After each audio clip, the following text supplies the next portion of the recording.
Shambho Mahadev, Mahadev, Mahadev. Om Namah Shivaya. We were on the 751 chittam.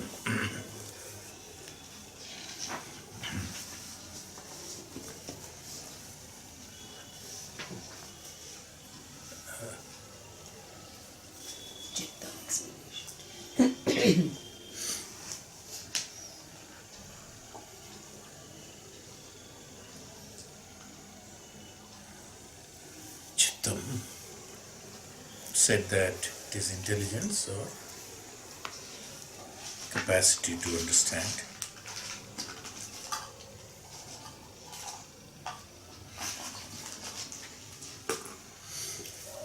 Yeah, capacity to. Chittam, chetana. So he said, from that only chetana comes. Where did we stop? Finished explanation of chitta. Explanation of chittam was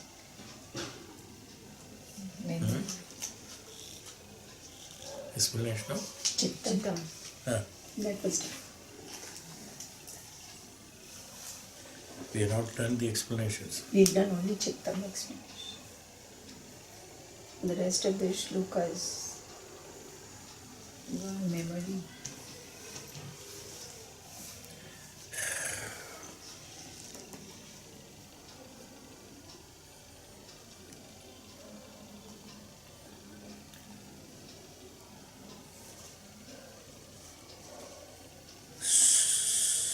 So the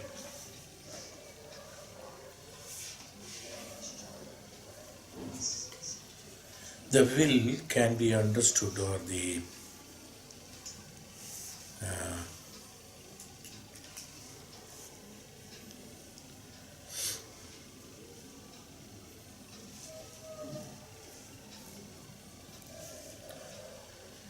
Sankalpa can be understood only if the chittam is active. Anything can be understood only if the chittam is there. Chittam is also memory, we said, and the memory, we said, it's beyond the normal physical memory we are talking about. It's a direct flow, and that memory has to be there in the sense, you see, because this the physical memory is depending upon its impression on the memory cells. Certain things we remember, certain things we don't remember, and some of the incidents, when similar incidents takes place, then it is evoked, then only you remember, otherwise you don't remember. See, so the remembrance has to be an action, some sort of instigation is required there. Then only the physical memories are remembered. Now, what has happened in the childhood, normally we don't remember. But suddenly something happens, we also remember, oh, this has happened to me. Otherwise, normally if you ask, no, you don't know it. It's one kind of memory. This is also necessary, yes. That memory, when it is there, then only the experiencing can also be done, you see. Then only an analysis of rectification can be done. It's sort of, how do you make a confession? How do you make, that paschatapam? At a point of time when you have to do paschatapam, unless that memory is there, the paschatapa cannot be done. Unless the memory is there, the remembrance, the rectification of the karmas cannot be done. Because I had such and such experience, I do not want that experience again. The remembrance has to be there. So this memory is also necessary. Even in everything, whether it is in the Adhyatmik Jiva or it is in the Bhautika Jivita, the memory is important. Certain things we don't remember. certain things we forget.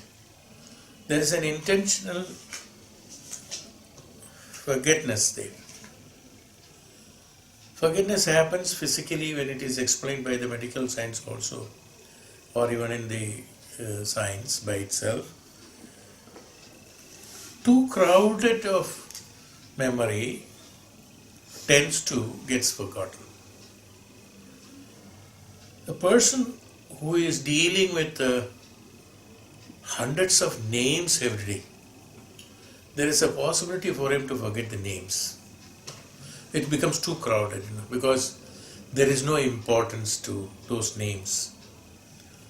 There are people who are dealing with thousands of names. Suppose a person who takes attendance of hundreds of workers, let us say, time office, where the timekeeper keeps the list of so many people. Some of them get registered in him, because of constant reading of it, some of them. Or for some time it gets. Well, what is that? Too much of crowding that it becomes a confusion. Then the memory is lost. This principle is applicable for many things in life. Anything for that matter, if it is too much crowded, it is supposed to lose its importance, it says.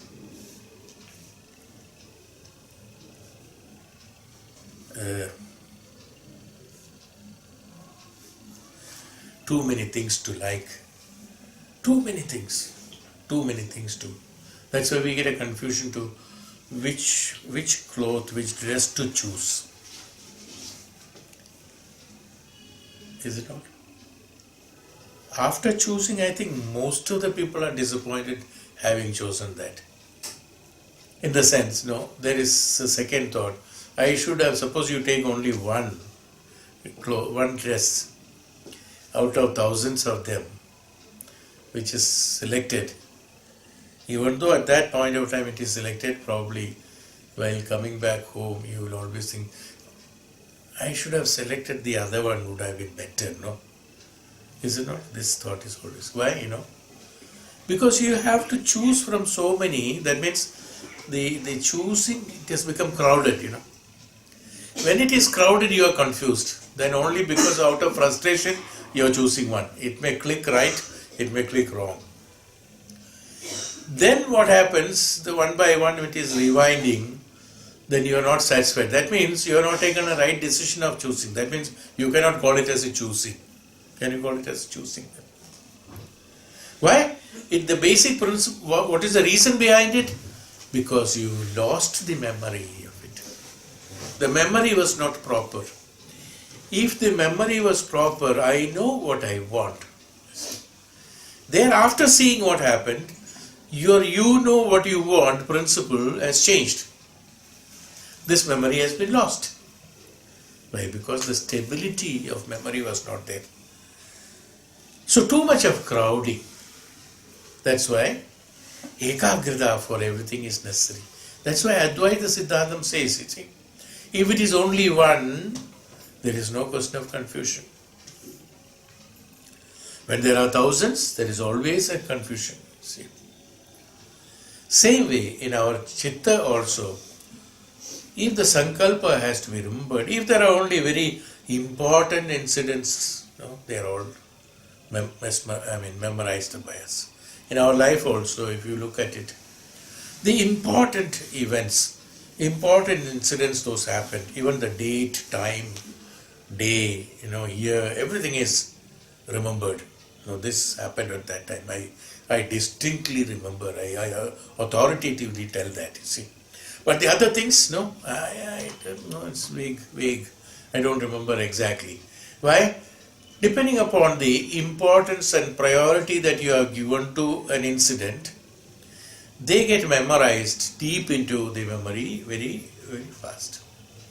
In the physical level also, in the Bhautika Jivan I am talking about, the same principle applies in the spiritual life also. When the Sankalpa is firm and the right, and if the Sankalpa is only one, then the chittam is absolutely clear. So what happens? Where it begins, if the nishkama karma, what happened? There is no expectation of results out of the karma. Nishkama karma leads to chitta shuddhi, the chitta to have the shuddhi. Nishkama karma leads to chitta shuddhi. Chitta shuddhi leads to the jnanam, that is because once the memory is clear, it is ready to accept the jnanam and the jnanam is perceived by that. And the jnanam will lead you to the moksha or mukti. These are the steps, you see. So chitta shuddhi has to be there. That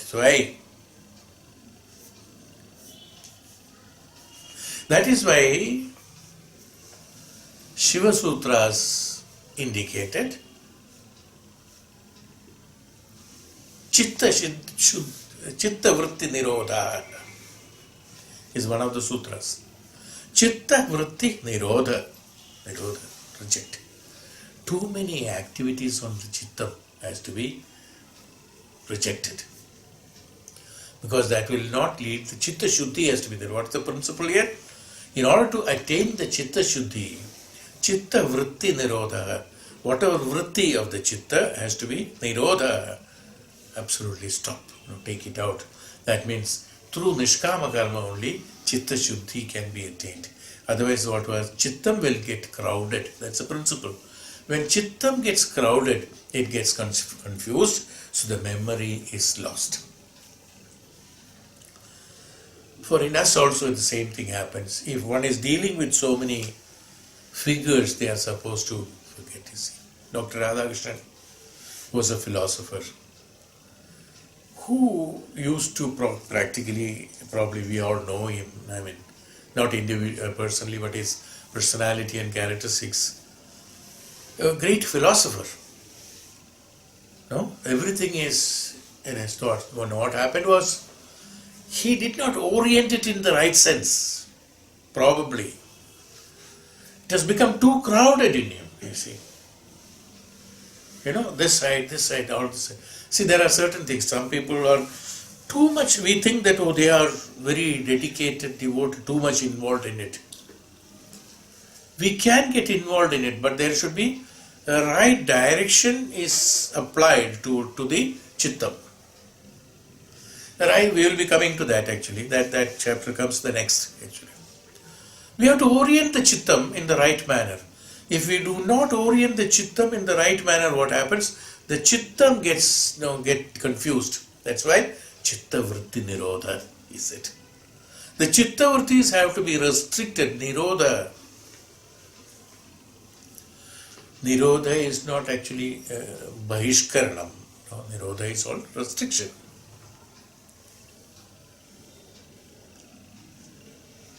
So what happens?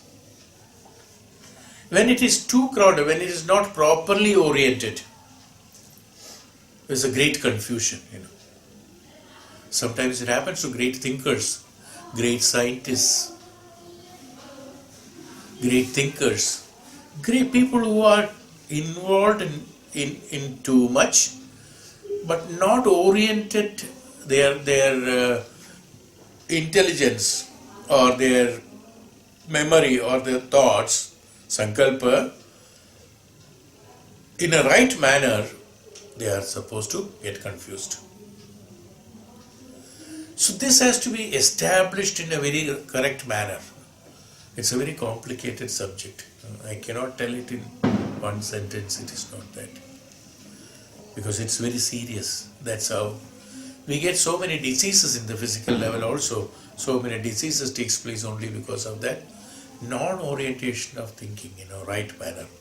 We get too much. Today's working conditions, somehow, I am very sure that based on the Upanishadic and Vedic science, today's working conditions are absolutely wrong. They are not doing something intelligently. Probably, Intelligence in the sense not according to the intelligence what you are thinking about it, in the sense it is not oriented properly,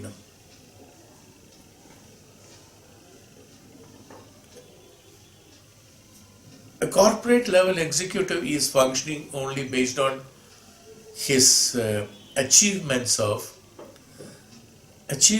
certain results, which is not decided by him, but which is decided by somebody else. Okay. You got my point. You have to achieve a target or a result based on the Sankalpa of someone else. Now it is very difficult for your mind to incorporate some other Sankalpa into acceptance towards the chittam, so the chittam gets confused. You have a Sankalpa and some other Sankalpa has to be implemented. Which one? Normally chittam has to be executing it. Normally your Sankalpa is the one which is the one chitta has to execute. But whereas there is a forceful action of some other Sankalpa which is incorporated into the action of the chittam and forced by the chittam to activate it. So the chittam gets constantly confused between various Sankalpas in it for some time. Due to its own capability and capacity, it will function, and at a point of time, he would not know what is the other's Sankalpa, what is my Sankalpa. When he does not know what is the difference between the other's Sankalpa and my Sankalpa, the chittam stops functioning or malfunctions. Sometimes this way is called short circuiting, we call it in electrical engineering. It's a short circuiting process. Even though the power is there, everything is there, but what happened? Between these two, even though the two wires are supposed to be separated, they have a connection between these two. So got confused? What is the result? Result is absolutely blank. Is why after some time, the great people also, I think you must have read some of the articles, that they have told that the people, the amount of tension and the forceful nature of activity that you are imposing to the minds, these people grow old, in the sense they are incapable after 40 years or 35 years, which used to be 60 years, 70 years. That's why retirement age used to be 60 years. Their capability will become reduced because of the chitta. Some of the people, I think you also must have read, I have also read, that this sort of forceful application of tensed life will lead to a sort of seizure of function efficiency in the mind. This is what happens. What happens? Confusion to the chitta. Now, this has to be regularized. Now, some people can sustain it, some people cannot sustain it. Okay, that all depends upon the practices and the capability of it. But at one point of time, they all get confused. Is the principle now? It's not I'm not taking it as an individual case. I'm taking it as a principle. So anything that for that matter, now you yourself can think, anything to that matter, if you confuse too much, it's a problem to separate it. What we say, array, take one by one. What we say, no. Then we will be in a position to identify it and analyze it. Take one by one. Suppose you put too many coins, 1 rupee, 2 rupee, 10 rupee, 15 rupee, everything. Yeah. You don't know how much. Now how will you count? When you count, what you do? First thing, separate the denominations. How many 1 rupees, how many 2 rupees, keep different stocks. You are able to count it properly. Suppose you start counting, 5, 1, 5, another 2 is 7, 7 plus 1, 8, plus 2, 10, plus 5, 15, plus 3. At one point of time you get confused, isn't it? Is it? Absolutely the same thing is what is it not that example you got it? Is it not confusing? The same thing is happening to the mind in the other cases also. It is not only here. Yes. Same thing happens. This is called chitta vritti nirodha.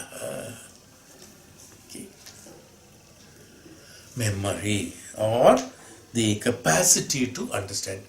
When will you have the capacity to increase in the capacity to understand? The understanding means what? What is called understanding?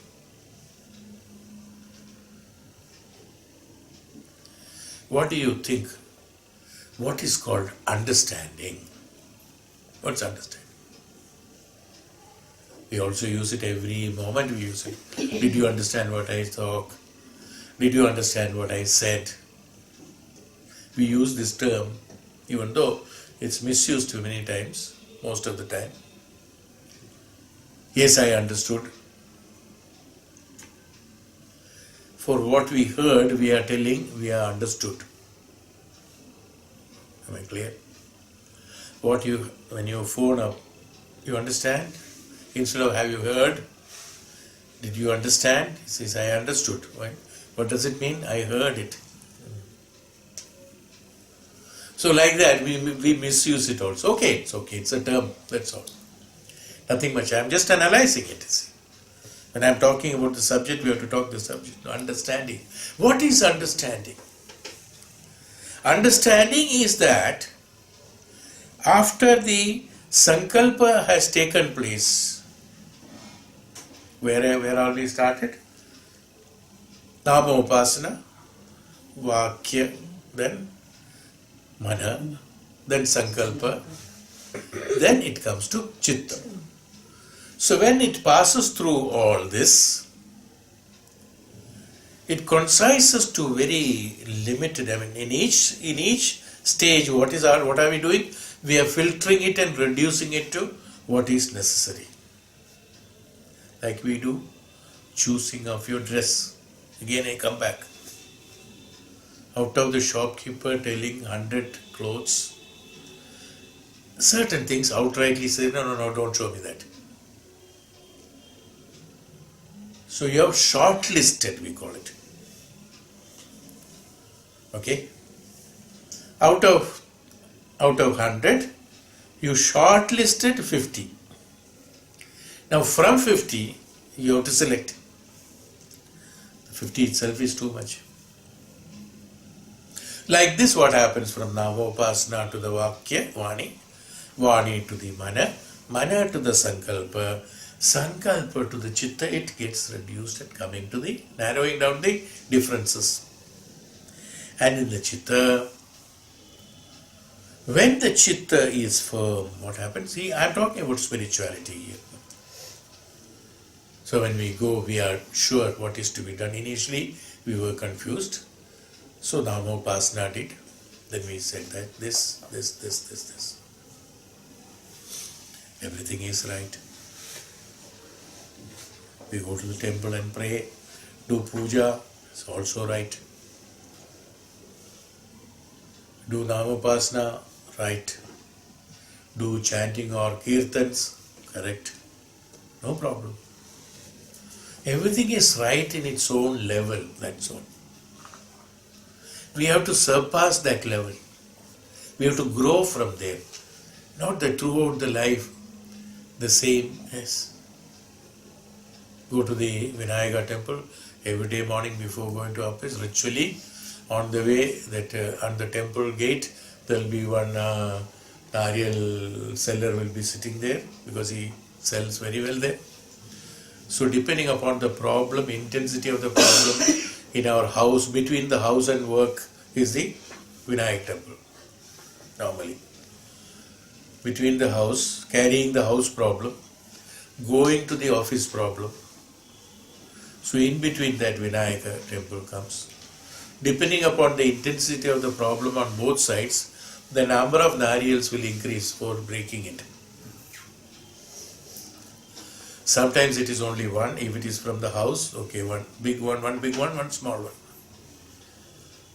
If that is more than two big ones. Okay.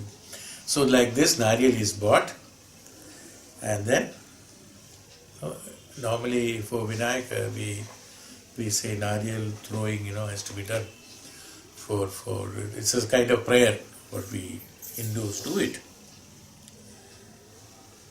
Now what did I mean by saying that is that if he continues doing throughout the day one of the office to retire 60th day, today is my retirement, one big nariyal, retirement day. What is the use of his throwing nariyal every day?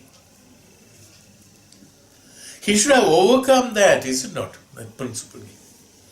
Normally what happens today, people are stuck by that ritual. That's why many people have said that ritual has no values, they said. They have generalized it. No, it's not right. Rituals have got its own importance, as we have talked about rituals. In our Acharam we have talked. Rituals have its own importance at its level, no doubt about it. Because that is the way it has to be passed through. But one has to learn it from that. So chittam, by the time you come to the chitta shuddhi, your position of the spirituality has come to practically into one or two, from which a firm determination has to be there. So the understanding is that your antaratma and your antakarana, which is manobuddhirankara, has got a correlation and has established in one of the factors which are very common, both of them. See, let it be nishkama karma, or let it be brahma sakshatkara, or brahmopasana, or upasana, nididhyasana, whatever it is. One of these, then it becomes that they are all the causes for chitta shuddhi, and they are all sankalpas not for an individual personal sharirik, physical or mental benefit of an individual, but it's a universal fact, as we explained about it. It's a universal fact and factor, and for establishment of that establishment will take you towards the mukti, moksha. So it's a path towards the mukti, because for which purpose you are born. So when such a matter is transmitted to chitta, what happens? The understanding, that's called the understanding. Understanding is that means memory or understanding or chitta shuddhi takes place. In chittam, there are a lot of confusions, and these confusions should be removed, and the chitta shuddhi has to be brought. Then only the jnanam can establish in chittam. When there are confusions in the chitta, jnanam will not be established. So, in order to have a preparation of the mind to perceive the Brahma Jnanam in the right sense, we will have to have this chitta shuddhi. For the purpose of chitta shuddhi, the right understanding, that means the establishment of the fact of the truth. Which is the truth? The truth is Brahman is the only truth. Or Upasana is the truth. Because these are all pathways to Brahman. Nididhyasana is the truth. No? Guruvani is the truth. Shastras are the truth. This establishing the factor with firm conviction, without any confusion on that. Nothing, no other instigation or inspiration or any other teachings can disturb this conviction, because this conviction is so firm and determined. Because there cannot be a doubt on that. Whoever says, this will not change, because that is the conviction that you have got established. An absolute establishment of the fact of the truth into the chittam is called understanding. This is the understanding. Not that what I spoke, you understood my language, or the physical meaning of the words that I spoke. There may be some mistake also when I am speaking the words. It's not the words that you are understanding. When I am speaking, see that this is one thing. Yes, this may give you probably a better clarification. It's not the words that what you are understanding. It's a principle that is inherent in the words that you are understanding. So your understanding is that which is the inherent principle of that, but not the word meaning of it, or the language, or the expression, or the word, or any of these factors are not the one which goes into understanding. In the understanding, the establishment of understanding happens only that the gist of all that what I have told. That means the jnanam inherent in those words is that what you are, that is only one that will be called as understanding or understood. Because that only will create chitta shuddhi. That which makes the chitta shuddhi, or that will go into the deep into your function of the spirituality, function of the transformation, or to the transparency towards the Brahma Sakshatkaram, is that what is called the understanding. Nothing else is an understanding. No. Have an understanding between the two. We use it as a common language. Is based on a replica of similarity. It's all creating an inference from that, creating a similarity from that, like that. What's that?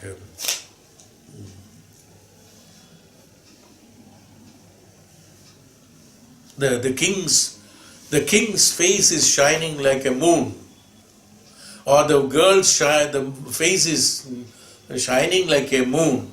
Some sort of upamas are being done. No, the same upamas are being used in our material language when we say have an understanding between the two countries, two individuals, to make the difference of what is the meaning of understanding here? To make this difference of opinions into, remove it and make it one. You got it? Same thing is applicable here. Chittam. You got it? What happens when there are two different opinions and two different understandings? We call it there is a misunderstanding. So let us discuss together and understand it. When your removal of misunderstanding will bring understanding. Understanding is what? Both agree to one point is called understanding. Chittam and Sankalpa and Mana understands only, or the Atma understand only one thing, that's called Chitta Shuddhi. Is it clear now? What's called understanding? This is understanding. In that meaning only we are talking in the Bhautika level, but we forgot the principle of understanding. We have only derived for anything and everything we say understanding. If a person understands the language, there are so many people who are linguists, they will understand the language. The correctness of language. Is it right? That usage is correct or wrong? They will look at it in that point of view. They may not look into the gist of the subject of it probably. They will look into the correctness of the language, because then they will put it in the right language. Probably when you put it in the right language, the meaning that has been told by somebody will be totally different when it is put into the language that you are thinking it is right. It is not like that. That what has been told has got a particular meaning, you see. That will come only in that manner. If you put it in a different way, it will not come. Suppose a poetry. Poetry, when you read, is not like prose. If you look at the law of the rules of the language, most of the poetries can be identified as wrong. Sometimes it can be, grammar may be wrong. Like that in Upanishad also it is like that.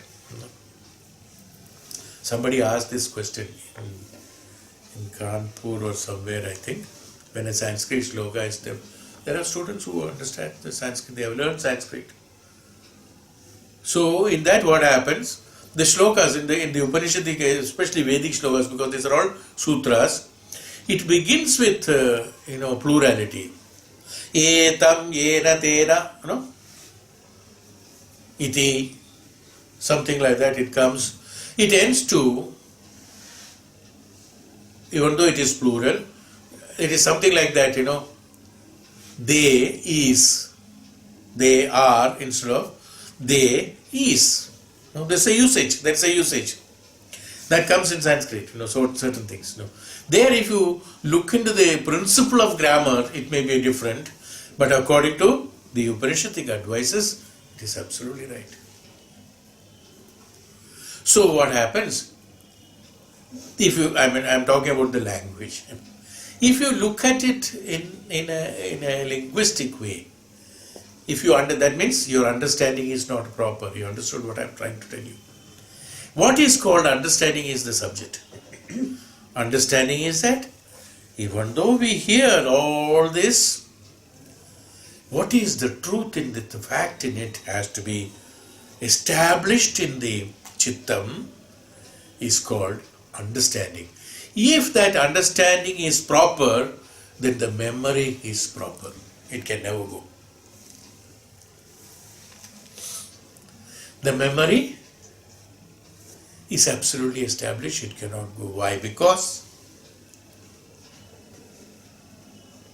any amount of cells changing or any amount of principles changing, any amount of physical functions changing, any activities changing, the factor that has been established into your antakarana and the atma being one, even if the mana is not there, sharira is not there, the understanding is already there. Because it is one with the Atmaic principle, the one with the Brahma Sachat, Brahma Jnanam principle. It is Brahma Jnanam, not Brahma Jnanam, Brahma Jnanam. It's a principle. So, once you understand the principle, the language is meant only for explaining or making you establish the fact of the truth. That's why the language has been found. Language is meant for communicating it, in their own wavelength. That's all. That's why some of them, what they are talking, somebody will say, what you're talking, I don't understand. Many people say that when we make a talk, somebody who has got this principle in the mind, when they talk, give a lecture, the man who is never undergone these experiences, suppose I say that chitta vritti nirodha, that fellow will say that this man has gone mad. He will walk off because he cannot correlate it. They should be in a position to correlate it, you see. Before that, what happens? From nama, upasana, he has to start. Then he has to come to the chittam. Then only he will be in a position to understand. But what he is trying to do, he with his little knowledge, limited knowledge, trying to understand it through the language. So he says, I do not understand. Hey, Swamiji, you talk something very simple. How to make a cup of tea, as I always told, asking Bhagavan Shiva. You tell me that, I will understand that. That's all I can understand. Now what to do? So he has to start from tea. An intelligent man, a man who has got chitta vritti, when he says that, now suppose a disciple says that, now what to do? His level of understanding is making tea. So he has to start from making the tea. Then he will say, what do you do first? First you take water. Then what you do? You boil it. Then what you do? You put the tea. Then what you do? If you want milk, you add, otherwise don't add. If you are not diabetic, you can add little sugar. If you are diabetic, don't add sugar. Still you want sweetness, you can add that, what is it called? Sweetener. Gardener. Sweetener. All that you can add. And he explains from that. Now what happens? His identification of making tea has been converted into practical explanation of what ultimately is happening. He is telling that, look, now what you have done, from the plain simple, I will also explain you what is making tea now, spiritually. In a plain and simple water that is available to you, not created by you, is available in the Panchatattwas. From the Panchatattwas, you borrow this for some time and you create your own efficiency of Agni, Buddhi, to put Agni into it and create a change in the principle of the coldness into and boiling, means making it hot. It is the changing of the position of the tapasya. That means you do tapaha, concentrate on the cold water. Concentrate on your cold chitta, which has got the ignorance in you. When you constantly concentrate on that and think that no, I must have a transformation, gradually what happens? This becomes palatable for easy dilution. Why we are boiling it? So that instead of putting the tea in the cold water, if you put it in the boiling water, what happens? The dilution of the tea or whatever properties are in the tea can be easily distracted from the tea and abstracted in the water, diluted in the water. Unless at a particular temperature, this cannot be transformed. Same way, you cannot transform the Panchatattva that is there inherent in you, which is called Jalatattva. This Jalatattva, in order to transform it into the principle of absorbing the principles of the Brahmatattvam, Brahmajnanam, you have to do tapasya. So, he has put boiling the water into tapasya into his head. Look, what is tapasya? What is tapasya? Tapasya is that you have to constantly keep the water on the flame. If you reduce the flame or take the water, it will not boil. Same way, you have to have absolutely a stable condition in your life. So you have to have certain disciplines. You should not take it away. You should not put off the gas so that the flame will be reduced. That should not happen. There should be a constancy in that. So with this, what happens? You will become eligible. The water becomes eligible to absorb the tea. Then you have additions of that depending upon your taste. What is your taste? You would like to taste the tea. Same way, what you would like to taste? You would like to taste the peace and freedom in your life. Why you are taking the tea? For the pleasure and the enjoyment. There is some enjoyment you are getting. Which is that enjoyment? It is unknown. By drinking water, it is not possible. You take a little water, eat little tea, eat little sugar, and drink little milk, it will not become tea.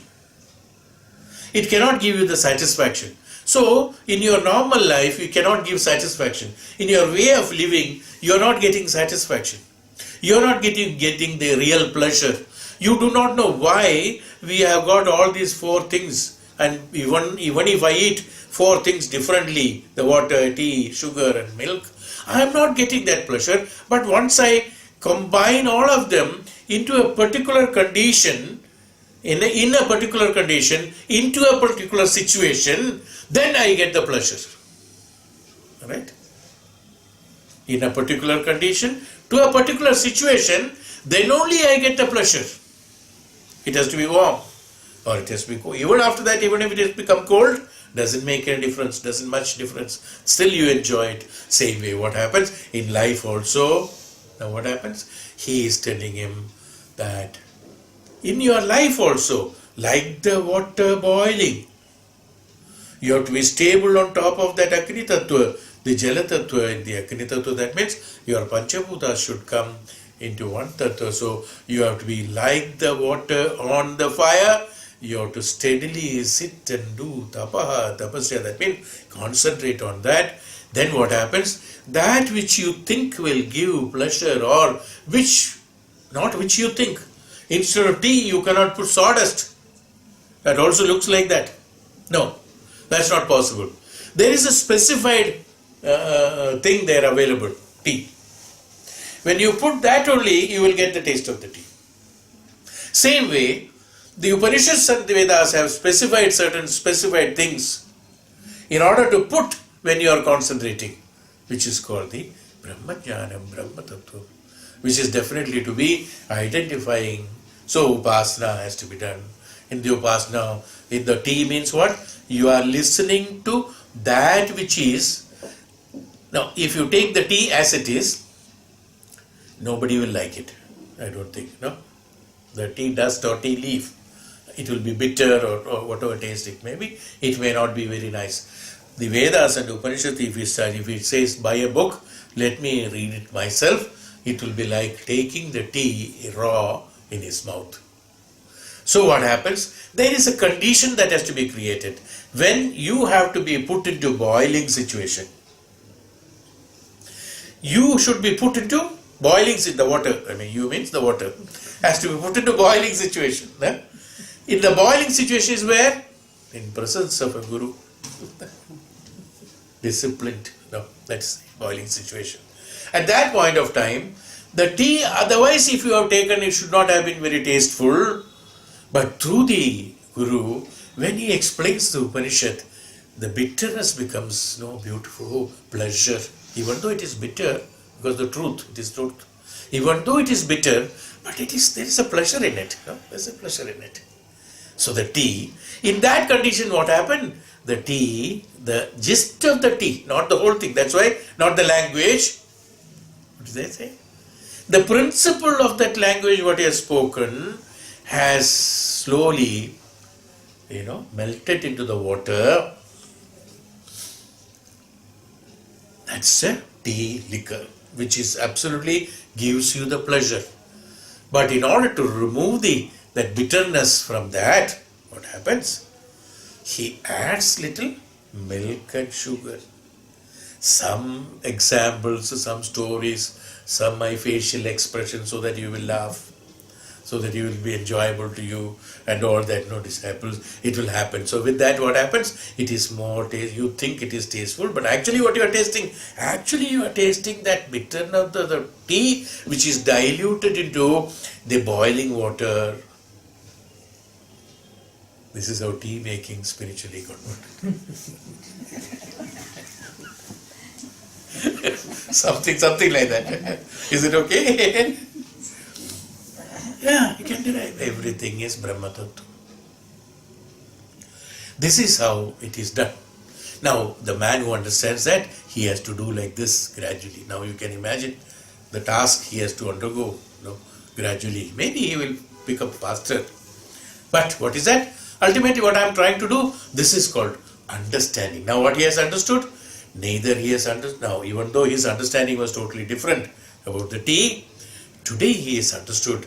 It is for the purpose of stimulation of my nervous system, and it is meant for the pleasure of my mind that I am drinking the tea, not for pleasure of the sharira.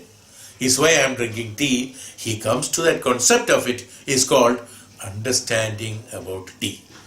Okay. Same thing happens here.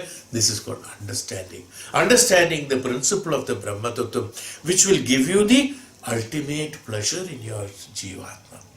How it is, how beautiful it is. What are we talking about? We are talking about chitta shuddhi. For what? For the purpose of absolute happiness, absolute the pleasure in your jiva, because not only pleasure, the whole purpose of your lives, number of lives you have taken, the whole purpose of your taking the number of lives is meant for only this. Just to have this chitta shuddhi, understanding. This is called as understanding.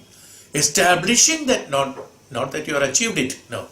Understanding this is the one which will give you the mukti, this will give you the pleasure, this will give you the ananda, is called understanding. Now you have not tasted it. Tea has been made, that's all. Saying that he has explained it, he understood it. This is called understanding. Now whenever he makes it or whenever he does it exactly like that. And gradually what happens? Then he will attain the ananda after taking it, after understanding that. This is called the capacity to understand. That means you should, now in our normal language also we say that, do you understand what I say? Do you understand what I say? Normally we say yes. But when you analyze it yourself, what did you understand? That whatever he has spoken in words, whatever he has spoken in words, in the language that you know, depending upon your knowledge, and you have interpreted it according to your intelligence, which is based on your previous experience, added with present emotion, previous experience added with present emotion, thought is understanding. Is it right? Absolutely false. No? So what is understanding? If it is understanding that what I have spoken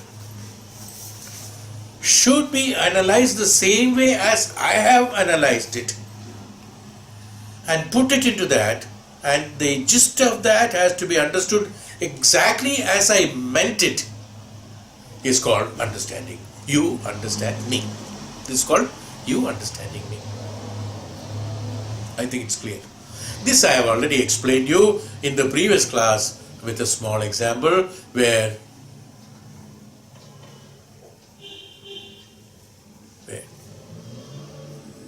who? Maharishi Vedavyasa, when he walking, shawl stuck, then spoke to the insect. What happened? Understanding. You understood? What's the meaning of understanding? They do not know the language, or they do not bother about the language. The understanding in the insect and universal understanding in the insect, universal understanding in Maharishi, both are same. Maharishi is a tapasvi and a great jnani. Insect is not at all a tapasvi and jnani, but both have a common factor of the universal knowledge. When they have a universal knowledge, they understand, they understood each other, not by language, not by expression, not by any of these things. What is that? We call it as he felt. The same thing happens in the atmosphere. When the temperature goes down, we feel cold. What happened?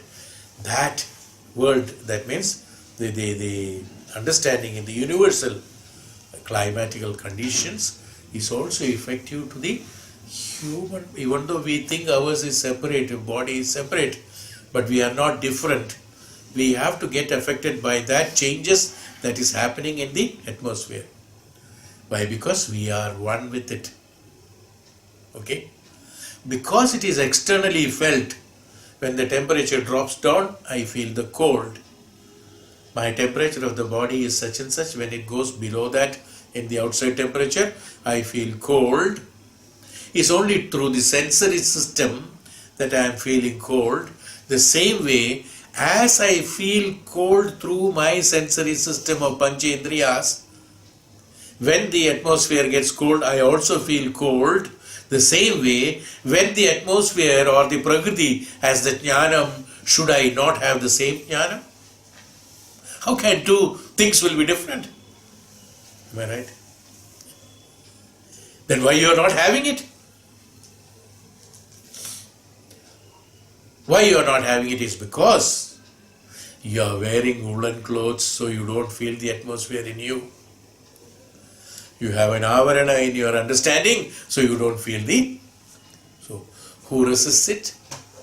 We resist the cold by wearing those things which can be resisted. You resist the jnanam by wearing the misconception and ignorance by it. So, the Prakriti's jnanam is not inherited. You really take your clothes off, you feel cold. Take your avarana off, the jnanam is there. Simple. But it is very simple, no? Take it out. Is called understanding. Chittam. Now you understood? So if that is the case, chitta vritti nirodha. So any vritti in that means any karma or any activity in that, obstructing that, nirodha is what Bhagavan said. Absolutely right. No? Now you understand what is understanding. Having spoken about understanding, in the right understanding, to perceive the right understanding, have you understood in the right understanding, principle of understanding? This is woven within the chittam.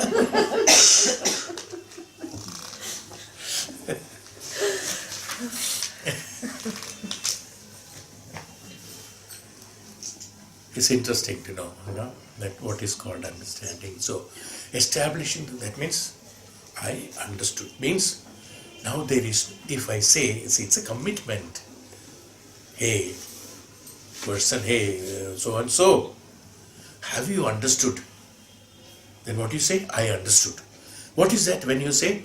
It is a commitment that you are making. I understood. It's not a statement you are making. Please remember, these are different. It's not a statement. That statement is changeable. Statement is always changeable. That's why the newspaper's name is Statesman. You can always change it.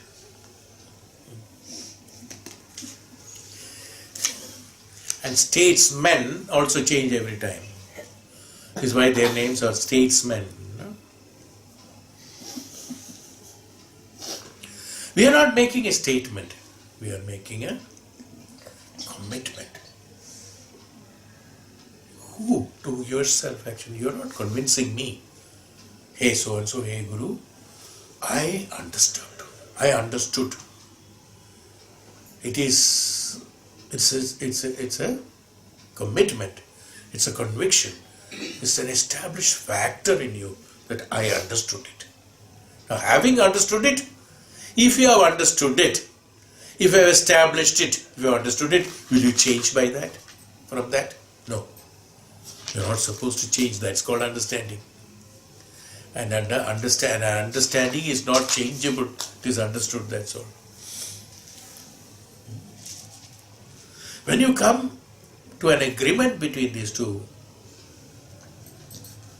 we call it as a minutes of understanding, MOU, in the normal, in our, corporate level. Both parties having difference of opinion will sit down together for certain controversial points are discussed, and in order to make it viable, whatever has been discussed and put forward so that nobody changes from that, they make an MOU. Minutes. Even though many people say minutes, it's not minutes actually. It's minutes, not minutes. Minutes of understanding.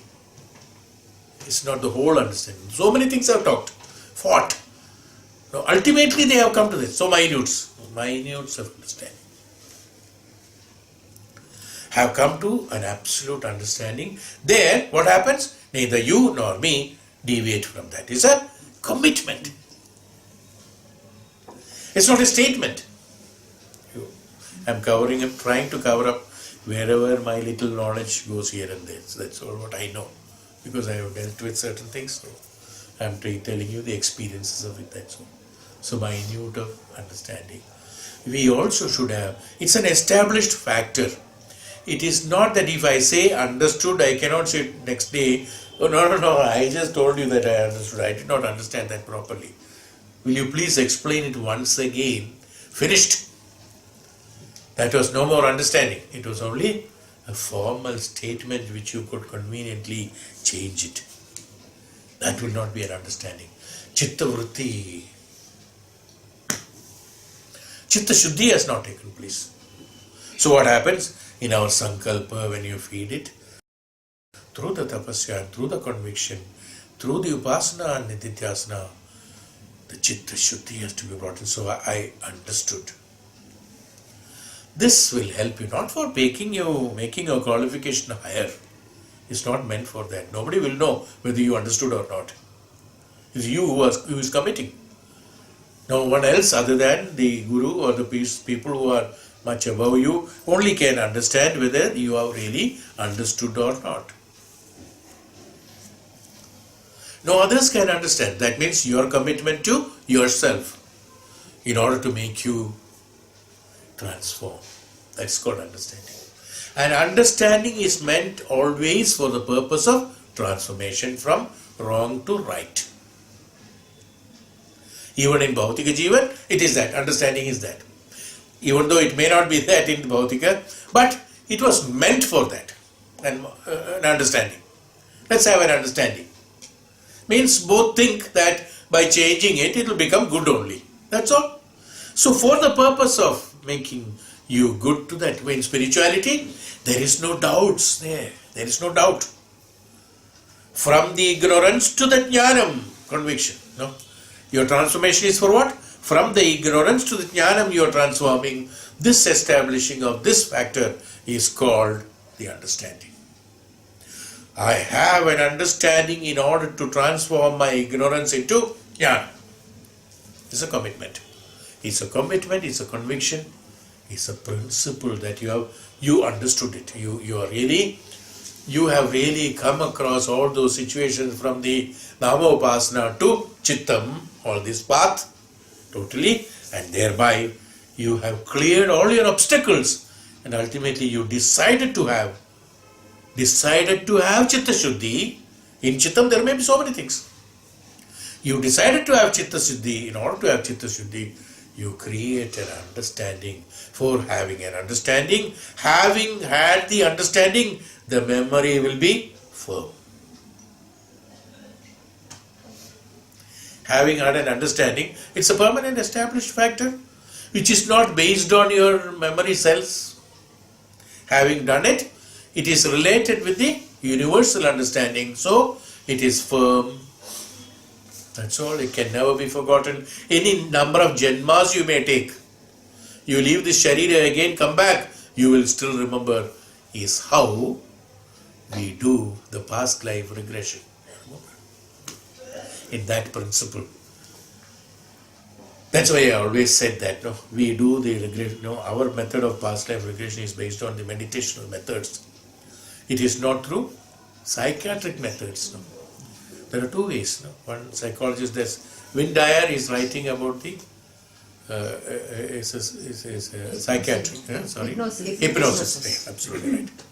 It's a hypnosis process. Hypnotism is only influencing your mind into the thoughts of his mind. That means relating both of our minds together. That's all. So whatever I am instructing you, you follow that. Okay.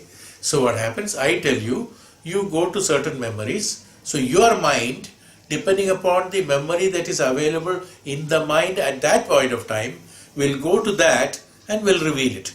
There will be correctness. I am not saying, I am not refusing it. There will be correctness. But up to a particular point, up to a particular level. Beyond that, if there is anything that neither I can ask nor they can say. But in the meditation level, what happens? The mind goes beyond the level of our thought, beyond the level of our own every situation, because it goes into that life totally. And then whether it is significant, not significant, everything will come out. You must have seen also. So many things which is not at all significant, you see. What clothes are you wearing? How you are walking? Where are you sleeping? Oh, I am sleeping there. It's not significant. No? But what happens? See, if it is hypnotic suggestions, probably one has to hypnotize the other person in order to go through those passages so that you will remember. Otherwise, you may miss those things. But here what happens? In totality, everything comes wherever it is. That means going beyond the mind. Hypnotism can be done only to the mind, not beyond that. See. Even when you are hypnotized, you are conscious. The consciousness is there in you. Yes. It's only a part of the active mind is, paralyzed. Active mind is stalled. It's called like giving a sedation. That's all. It's only a particular activity has been stopped of the mind. That's all. Okay. Now, what did I say? I meant something else. I meant that the memory, that means once it has happened, established, it cannot change. That's why I told number of times during Upanishad class, you might have heard that whatever you have learned, you will never forget it. Whenever you take next Janma, probably a little bit of revision has to be there. Then you will start remembering it. So, we are not starting new from the next Janma. You are starting from where you have left. So, now, like before I started this session, I asked, where did I stop? See? Now, this is only a revision of whatever. Then I immediately remembered, okay, this. This revision may be required because We have changed the situation and circumstance at that time. So suddenly we think it is a memory loss. It's not a memory loss. It's a temporary change of the status. That's all. Same thing happens in our life also. When you take another life, there's a change in the status. But the moment you are revising a little bit, you get it. In the next Janma, when I talk to you, that chitta vritti nirodha, first you will think, what is chitta vritti? Maybe a little revision to that, immediately you will understand, this is called chitta vritti nirodha. I understood. All behind that, you have come across. Finished. Now we start from there. Next Janma. You will never lose those. Why? Because these memories which are there in the Udana, they are the Brahma Tattvam Brahma Jnana, which is a part of the Jnanam, which is carried forward by the principles. When you relate yourself with the principle, it is not whether your physical body and mind is there or not, but they are there. And with those you will be in a position to activate your karmas in the next Janma. The purpose of learning, even though you may have another Janma or Janmas, but it will be always used through this way. What we have lost in this life can be used, this jnanam which has been perceived, if you are really serious and if you have really understood, then you will apply this in the further life in this Janma as well as next Janma and can purify yourself. Chitta vritti nirodha, chitta shuddhi. So Sankalpa has made you chitta shuddhi. This is called, that is why it is known as, now you understand what is called intelligence. Why they call it as intelligence? This is why it is known as intelligence, buddhi. This memory power of understanding is intelligence. And intelligence is power of understanding. Chittam. It's called chittam. Is called chetana. Chetana is not your own capability and capacity. Chetana comes when the chitta becomes purified, the chetana is there. Otherwise what happens? We are always in the chetana of the Brahman. We are always in the chetana of the Ishvara, Bhagavan. Because Sarva Vyapi, his jnanam is Sarva Vyapi. His jnanam is everywhere. The jnanam is everywhere. We are always immersed in his chaitanyam. Only thing we have to relate with that, that's all. We are not relating it. That's it. Yeah? So when you are sitting here, your electromagnetic field is disturbed because of the high voltage electricity passing through all around you. There is internet, there is electricity, there is high voltage power lines going around, and air conditioner and refrigeration and the steels which has got magnetic power, which is also attracting you through the magnet because the steel in the building.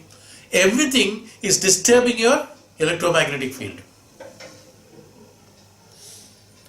Now you have to stabilize in this different electromagnetic field. You have to keep your electromagnetic field firm and chaitanyam. That's called chaitanyam.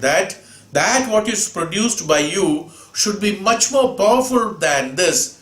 Otherwise what happens? They will influence me and I will fall sick. They will influence me and my mind gets disturbed. When you are in the midst of too much of high vibrational operating frequencies around you, your own system doesn't function properly. You get agitated on that. That's why when people are working with a computer and with certain things, when they come out probably, they are very, my God, what a relief. No? That feeling of relief will be there. Because your electromagnetic, where is the relief coming from? You are changing your electromagnetic field from those disturbed conditions to the softer conditions, so you feel relieved. Well, see, there are so many factors connected with that. That's what I'm saying. They are all connected to what? Chitta Shuddhi. Buddhi, that's why it is known as Buddhi, intelligence, Bodham. To become Bodhavan, Buddhi, Bhagavan Vinayaka, I told about this also earlier. Bhagavan Vigneshwara is supposed to be identified as the Vigraharana Karta. Your own mind is Vigneshwara. Vigraharana. How the Vigraha comes? Ignorance, due to ignorance. Now this ignorance has to be removed. In order to have the removal of the ignorance, you have to have chitta shuddhi, your buddhi. So Bhagavan Vinayaka is also representing in the function as buddhi. Yes. Buddhi and siddhi are his qualities. Buddhi and siddhi. From buddhi only you will get siddhi. If there is no buddhi, no siddhi. Buddhi is what? Buddhi, bodha, intelligence. What is again intelligence? Here, not the intelligence that you are capable, even though, okay, in a minute sense is you become first class in the first, in your class, studying very well. It's also, there is a similarity as I told you about the understanding and this also. It has a purpose.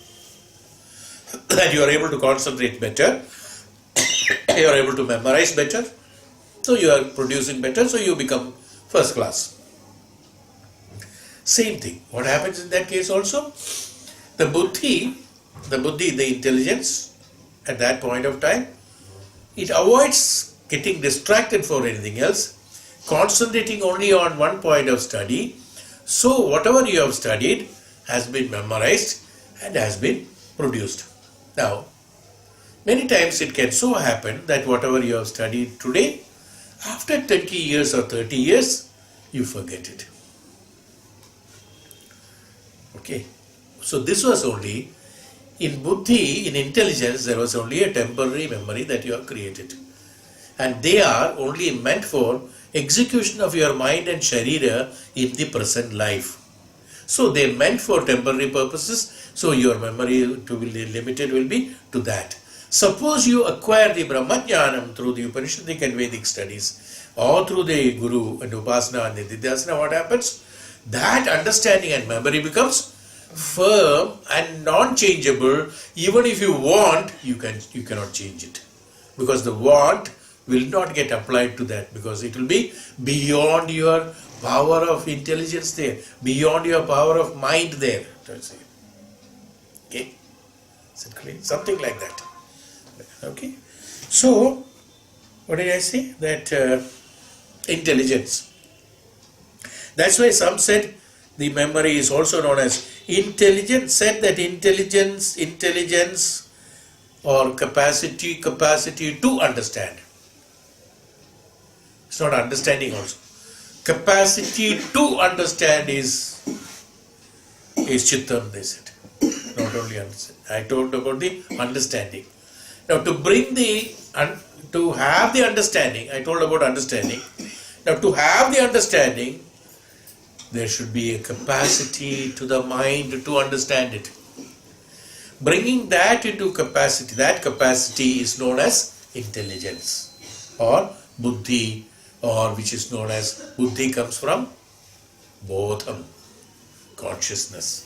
Buddhi comes from bodham, which is consciousness. Bodham is consciousness.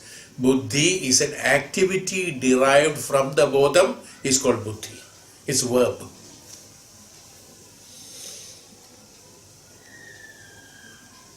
बुद्धि पूर्वक काम करना.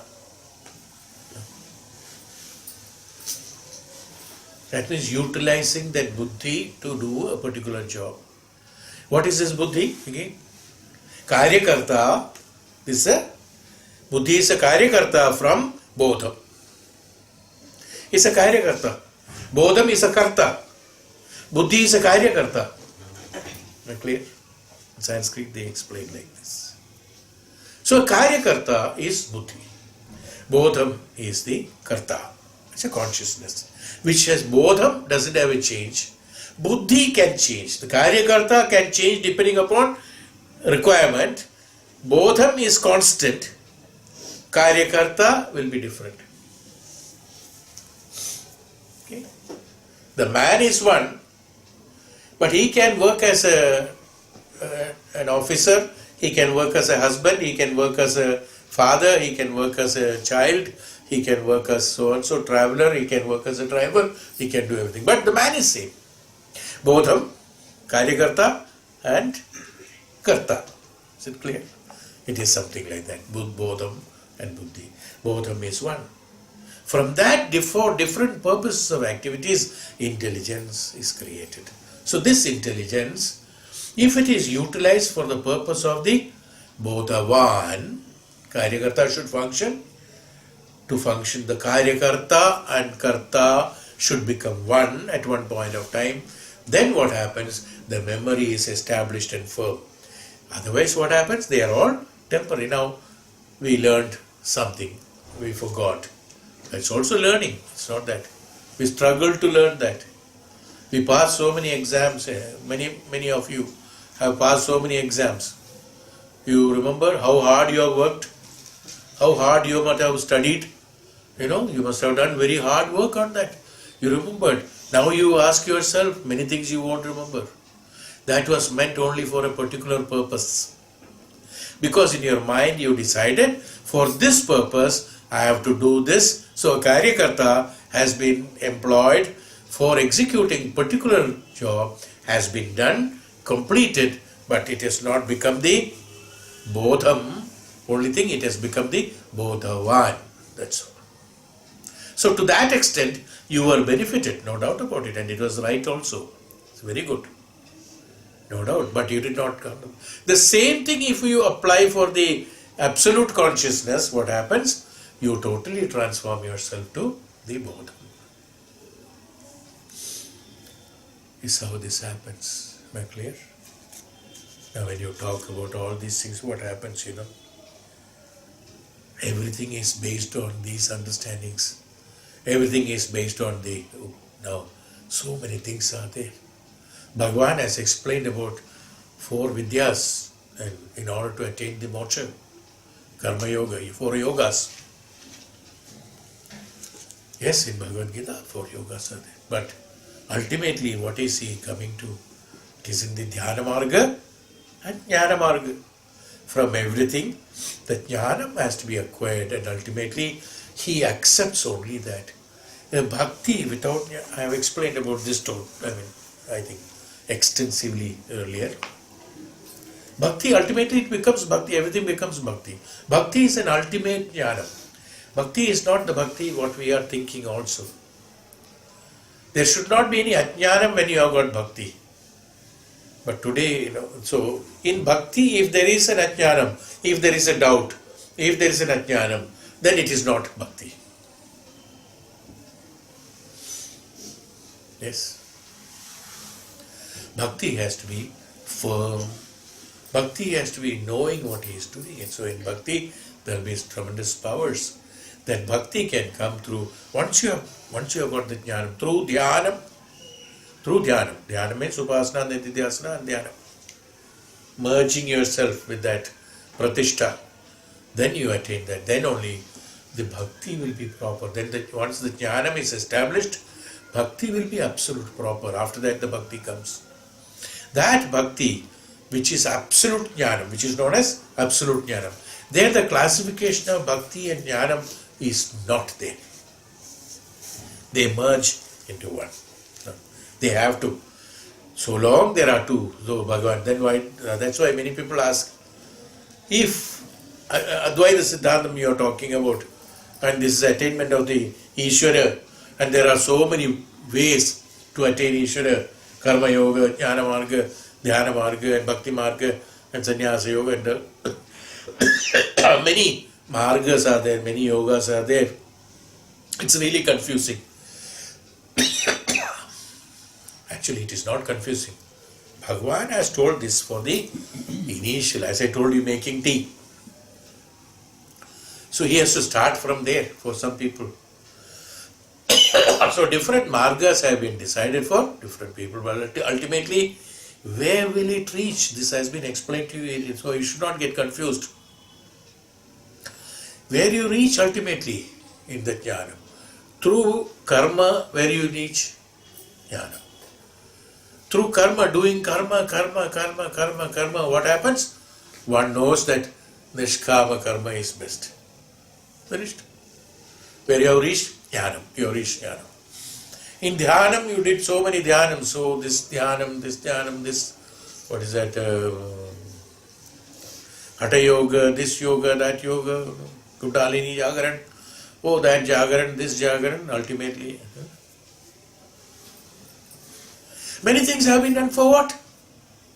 Coming to that chittam.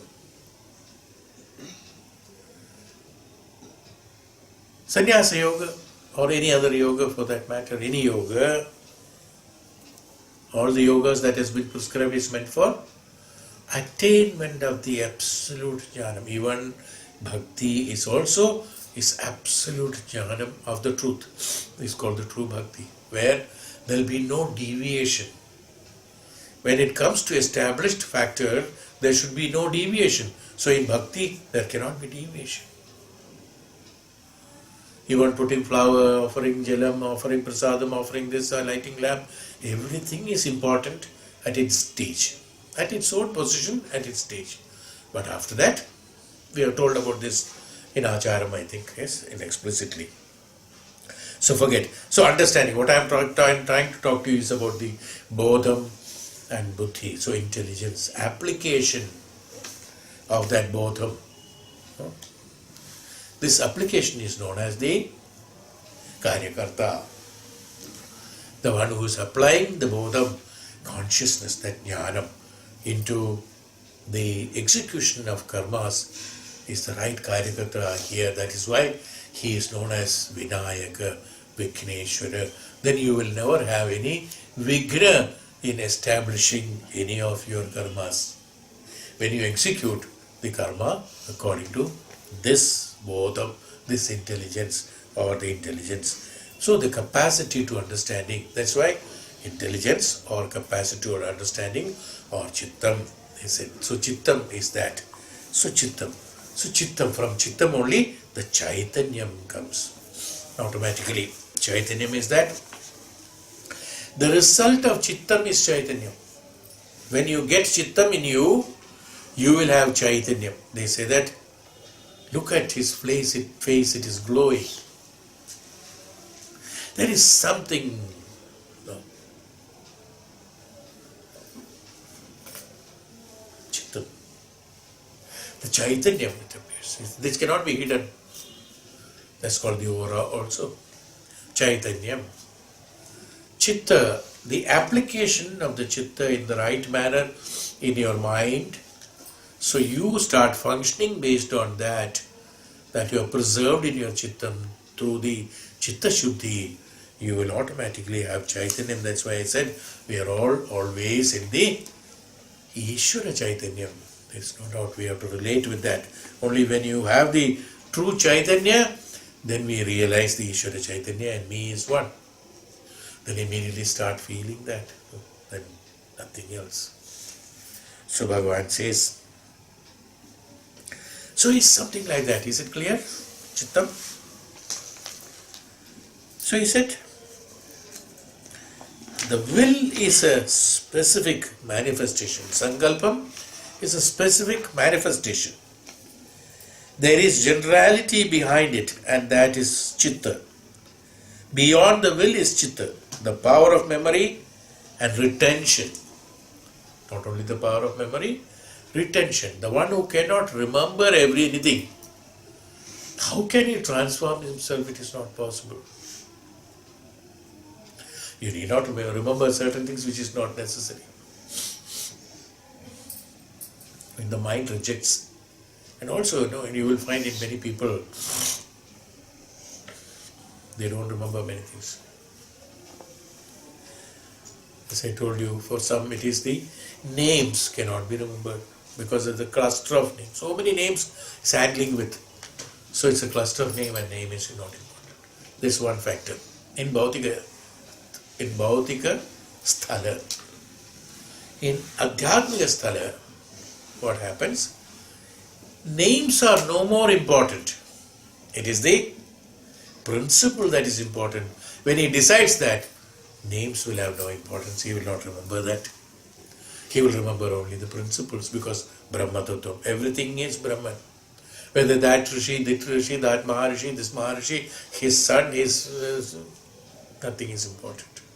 For him, the Jnanam is important. They are all names, Namopasana. They are all names only for representation of this Jnanam. If I have the Jnanam, Bodhavan, I become the Bodhavan of the Jnanam. This Nama has no more importance. Alright? Is why Nama is no more important. It's the Jnanam that is important. Is why he says, this beyond the will is the chitta, the mind. One can direct one's will. How?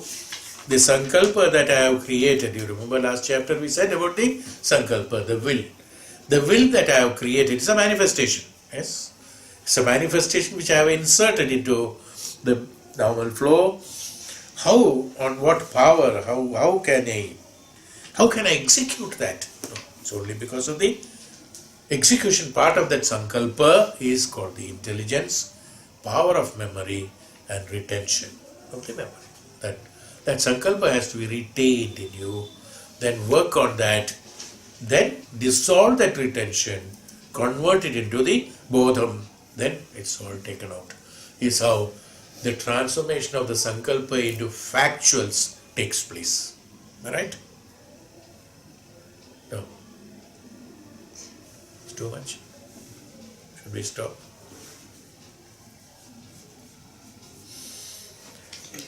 Everything is rooted in memory. All knowledge will practically vanish from us.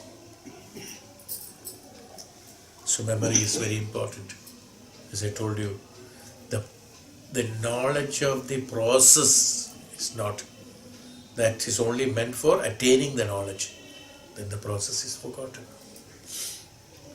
How you derived at it. See, it has to be, otherwise we will get stuck to that. If he was really learned, okay, now he says all knowledge will practically vanish from us. Memory is very important.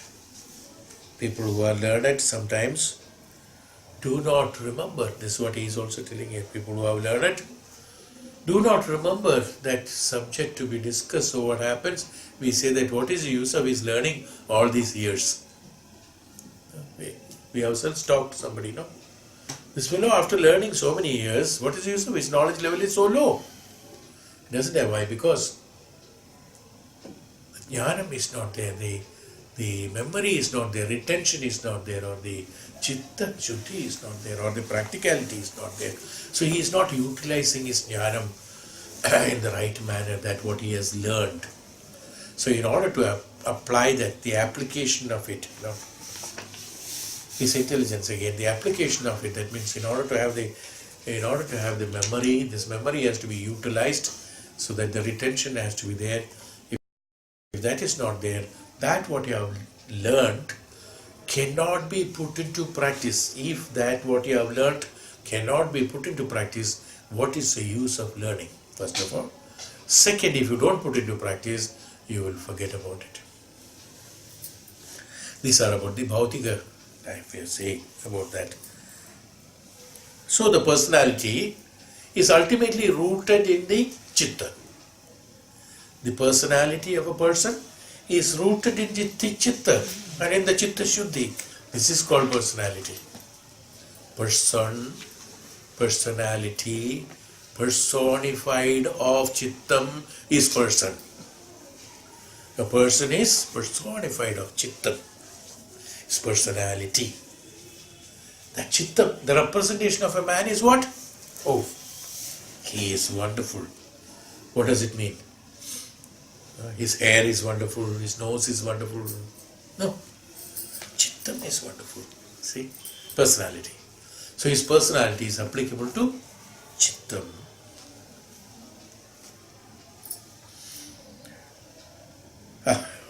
So, therefore, hey, Devrishi, let that chitta shuddhi be in your meditation, tapasya. keep on doing tapasya of that chitta, sankalpa coming, intelligence, retention, memory. Am I clear? These are the points we have discussed. Memory, utilization of that, so bodham and bodham as karta and Buddhi. Karyakarta, that's what I wanted to listen. Karyakarta should be there. So this is a Karyakarta. So you are only acting as a Karyakarta and your performance is only to attain that bodham, to retain that memory, retain that Sankalpa which is true, which is establishing the Brahman is the truth. Your emotions and your desires, your expectation, your activities, they're all not coming into way of any of these things, absolutely different. So you relate yourself with the Prakriti Dharmam, Sanatana Dharmam.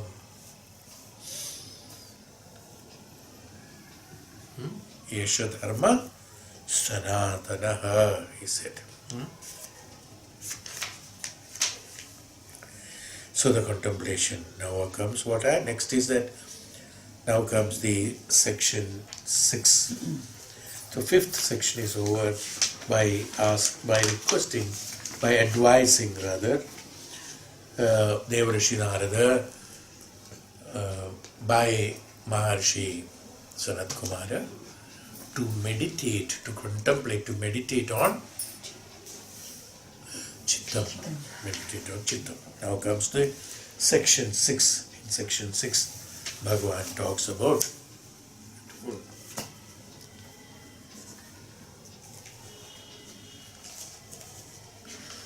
so Devrishi, as usual, at the end of it, he asks, hey Bhagavan, if there is anything beyond this, will you be kind enough to express it for me? Reveal it for me. Bhagavan says, yes, Devrishi, there is something beyond that. Above the intelligence or above the chittam is, what? Above the chittam is dhyanam vavachitad bhuyo. Dhyanam. Dhyanam vavachitad bhuyo. Dhyayati viprithivi. Dhyayati vantariksham. Dhyayati va dhurdhyayantari anti vapo. ध्यायन्ति वा पर्वता ध्यायन्ति वा देव मनुष्यास्तमस्माद्य इह मनुष्याणां मान्तं प्राप्नुवन्ति ध्यानापादांश इवैव ते भवन्त्यथ योऽल्पाः कलानि कलहिनः पिशूनाम् उपवादिनस्तेत ये प्रभवो ध्यानापदांशाम् इवैव ते भवन्ति ध्यानमुपास्वेति. Dhyanam vavachitaat bhuyo. Meditation is indeed greater than chittaat bhuyo. Above the chitta, or better, the greater than chitta, important than chitta, precious than chitta, the right, the path of consciousness in the next level is called Dhyanam. Hey Devrishi, Dhyanam is it? What is Dhyanam? I think we have to conceive this. No, so we'll take it in the next class about Dhyanam. Section 6. So 762. 761, no? 761 and 2. Okay. Both two shlokas I read, no? Or only one? Okay.